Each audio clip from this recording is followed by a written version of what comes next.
mwaramutse byose bitewe n'igihe uri kurebera iyi video. Of course umva mukande subscribe nimba mutarakanda subscribe kabisa. Umuntu utarakanda subscribe ansigire comment ambwira ikintu ategereje kugira ngo akande subscribe. Okay, so nkuko mwabonye kuri titre ya video bazaniye part 3 y'ubuzima bw'Iburayi.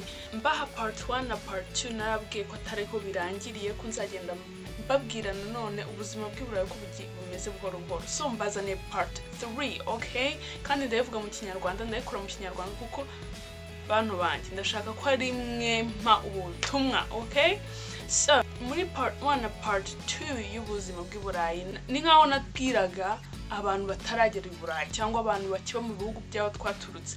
Muri iyi part 3 rero ngenda ubutumwa abantu b'abanyaburayi batwebwe mbega turiho ubutumwa. Uyu munsi turiho ubutumwa kuko natwe ntabwo turi shyashya, sibyo? Rero uyu munsi reka twicare twinegure.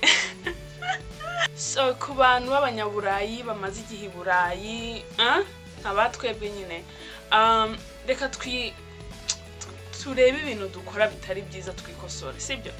Icyambere na mbere tugabanye kwiyemera gute? Kuko ni nkaho dukeka ko twageze ahantu hatagatifu, nkaho twageze muri paradizo, nkaho twageze nyine ahantu hatangaje, kandi sibyo.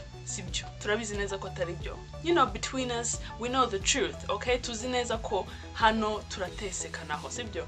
Rero tugabanye kwiyemera, tugabanye kwiyemera kubo twasize mu rugo se, ngo tubumvishe ko twe tutagifatika, ngo tubumvishe ko twabaye abandi bantu, ko turi mu byubahiro, sibyo? Hoya, twicishe bugufi kuko turi abantu nk'abandi, kandi ejo nta wamenya aho bwacya bugeze. Sinzi nimba uko bivuga, ejo nta wamenya aho bwacya ugeze. Ushobora gukenera umuntu wiyubahishijeho, weretse kuri gitangaza, ugasanga uhuye n'ikintu utakwikuramo, ukeneye ubufasha bwa mugenzi wawe, wa wundi werekaga ko we ari muto kukurusha. So twicishe bugufi, sibyo? Ntabwo ari uko twageze Iburayi ko twabaye Imana cyangwa se twabaye ibitangaza. Turacyari abantu, wenda ntituri ku mugabane umwe n'abantu bacu, ariko turi ku isi imwe n'abantu bacu. Rero twicishe bugufi, tureke kwiyemera, sibyo? Ikindi nahita ndenzaho, tureke gukabya ngo tukabye ngo Iburayi byose birashoboka, utwumvisha umuntu ko ubuzima bwe buzatangira ageze Iburayi, ngo nuhamagara abantu bo mu muryango babwira uti sha murambabaje, ariko hano byose birashoboka, hano ibiki.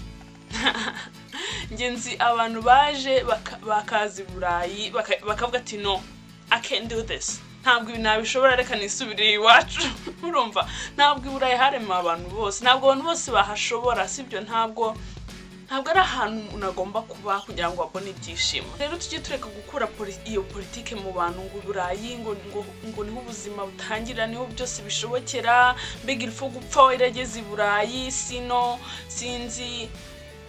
No, ushobora kubaho wishimye, umeze neza, ufite inshuti hafi, umuryango hafi, nta stress uri mu bihugu. Kandi murabizi natwe entre nous stress yino murayizi. Ndakiga ko ari nayo mpamvu tutatura ngo tubwire abantu bo mu rugo, tubabwire ukuntu bigoye ahubwo kurusha aho twavuye. Urumva?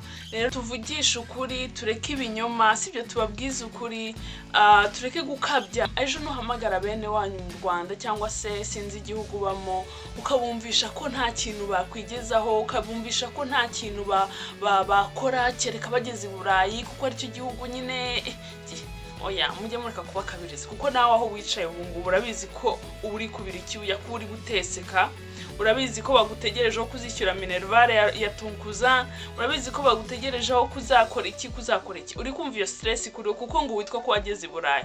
Rero niba yigushiraho ntukabarenganye, niba gushiraho iyo stress ngo tugurira iki, twohereza iki, runaka yakomejwe, niba gushiraho izo stress bakubwira ati fasha iki, ikora iki, ishyura aya mafaranga, igira iki, nuko nyine nabo baba barabumvishije ko aho uba ari igitangaza. Rero ntukarire, sibyo? Ni wowe ifo kube ubabwiza ukuri. Urumva? Ariko nanone nimba ufite icyo ubafashe, ariko ntukabizeze ibitangaza. Iburayi ni umugabane nk'iyindi migabane yose, habaho ibibi n'ibyiza, sibyo? Icyanyuma kandi gisoza ibyo byose, tureke nyine gutera abantu baho twavuye irari ryo kuzi Burayi. Iyo usanga abantu buri gihe bavuga ati no njyewe nzatuza ruko ngeze i Burayi, ugasanga aho bicaye mu bihugu byabo ukumva nta kindi batekereza usibye Burayi, nkaho none se nugera i Burayi ku myaka 30 ku myaka 40 iyo myaka yindi izaba yarabanjije uzaba wicaye mu nzu utegereje visa? No, il faut pas kubakuramo courage, il faut kubancourager, kubabwira ati naho uri ntacyo habaye, twese duteseke kimwe, twese duhangayike, kuko nta hataba imihangayiko nta hataba imiteseko, sibyo? Rero bene shuti babandimwe tuba turi hano ni byiza, hari byinshi byiza bihari, ariko nanone ntabwo bikuraho ko naho twavuye ari heza, kandi turabizi byiza byaho, turabizi entre nous, turabizi hari igihe tuhakumbura, sibyo? Kuko tuzi byiza byaho. Rero tujye tubyibutsa bariya, tubabwize ukuri, tubabwire ko ntabwo hano ari cyo gihugu cy'ubuzima, ari ubuzima bwawe bwatangirira hoya. Ahantu hose wahirwa, ahantu hose wagira amahirwe, wowe ugomba kubishiramo imbaraga, ugakora, ugakunda umurimo, ugakunda kwiteza imbere. Nta kindi nakugira inama, kuko umuntu umwogeje mu bwonko ukamwumvisha ko Burayi ariho butangira, use apfuye atarahagera nta kintu azaba yarakoze usibye kwicara ngo atekereze uko yazaba ameze ari i Burayi.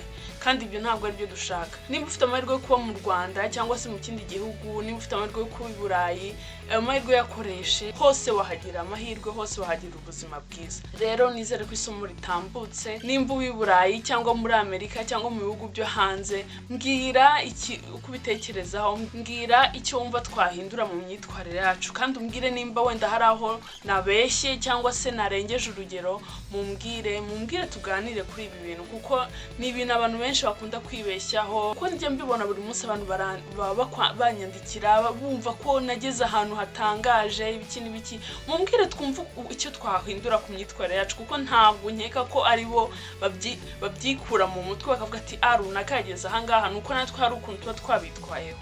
Rero dukosora icyo, kandi nizera ko mwishimiye iyi video. Nimba ufite ikindi gitekerezo cyangwa icyo wavuga, ugisige muri comment. Wumva hari ikindi kintu navuga kujyanye n'ubuzima bw'i Burayi, ubimbwire muri comment, kandi ntiwibagirwe gukanda subscribe, kandi usharing iyi video. Nimwe nyikoreye, mwebwe muri kumva uru rurimi, nimwe nyikoreye, muyisangire mwese ibagere. Ngaho mukomeze mugire ibihe byiza, naho ubutaha. Bye.